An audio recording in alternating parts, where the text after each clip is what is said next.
ថ្ងៃនេះភូមិយើងមានការប្រណាំងជ្រូកសូមចូលទស្សនាទាំងអស់គ្នាតោះចាប់ផ្ដើមប្រកួត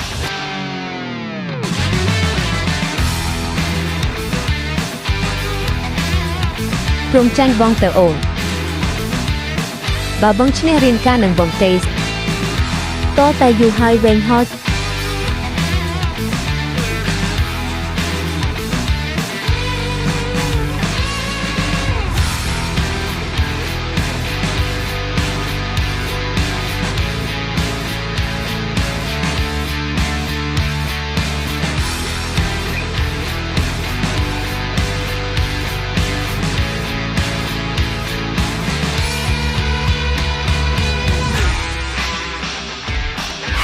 ឈ្នះហើយគ្រប់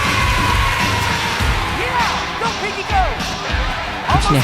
ហើយព្រមរៀបការនឹងបងទៅ ហោចាំគិតមើលសិន